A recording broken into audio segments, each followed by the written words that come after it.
നിങ്ങളുടെ വീട്ടിൽ കയറി നിങ്ങളെ ആർക്കും വെട്ടിയും കുത്തിയും തല്ലിയും കൊല്ലാം. അങ്ങനെ കൊല്ലപ്പെട്ടതിന് ശേഷം നിങ്ങളുടെ കേസിന് മാധ്യമ ശ്രദ്ധ കിട്ടിയെങ്കിൽ, നിങ്ങളുടെ ബന്ധുക്കൾക്ക് പണമുണ്ടെങ്കിൽ നിങ്ങൾക്ക് നീതി കിട്ടും. അങ്ങനെയാണ് കഴിഞ്ഞ കാലങ്ങളൊക്കെ കേരളത്തിൽ കണ്ടുവരുന്നത്. ഇന്നലെ നോർത്ത് പറവൂരിൽ ഒരു അക്രമി കയ്യിൽ കരുതിയ കമ്പി വടി കൊണ്ട് ഒരു വീട്ടിൽ കയറി 3 പേരുടെ തലക്കടിച്ചു കൊന്നു.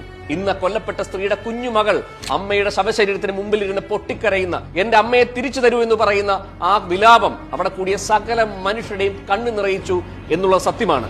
എന്തെങ്കിലും പ്രയോജനമുണ്ടോ? ഇല്ല. കേരളത്തിൽ ഞാൻ മനസ്സിലാക്കുന്നത് ഒരുപാട് മനുഷ്യർ ഇങ്ങനെ അയൽവാസികളായ ക്രിമിനലുകളുടെ ഭീഷണിയിലും പീഡനത്തിലും കഴിഞ്ഞു വരുന്നുണ്ട്. എന്തെങ്കിലും പ്രശ്നമുണ്ടായാൽ പോലീസ് സ്റ്റേഷനിൽ വിളിച്ചാൽ പോലീസുകാർ പറയുന്നത് CA ഇല്ല, SI ഇല്ല, വണ്ടിയില്ല, പോലീസുകാരുടെ എണ്ണം കുറവാണ് എന്നുള്ള എക്സ്ക്യൂസ് ആണ്. സത്യമാണ്, പോലീസുകാരുടെ കുറ്റമൊന്നുമല്ല. കഴിഞ്ഞ 5 വർഷത്തിനകത്ത് കേരളത്തിൽ ഓവർലോഡ് കാരണം 90 പോലീസുകാരാണ് ആത്മഹത്യ ചെയ്തത്.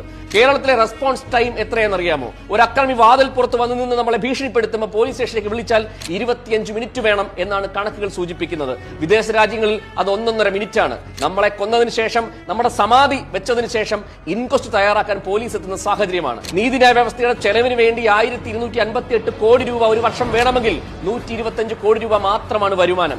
ഒരു മാധ്യമവും ഇതൊന്നും ചർച്ച ചെയ്യുന്നില്ല. ബോബ്ചയുടെയും ഹണി റോസിന്റെയും സമാധി വിഷയങ്ങളും മാത്രം പറഞ്ഞ് റേറ്റിംഗ് കൂട്ടാൻ മാധ്യമങ്ങൾ ശ്രമിക്കുമ്പോൾ ഈ നാട്ടിൽ ജനങ്ങളുടെ സുരക്ഷിതത്വം ഉറപ്പുവരുത്തുന്ന ഒരു സംവിധാനം ഉണ്ടാകേണ്ട സമയം അതിക്രമിച്ചില്ലേ?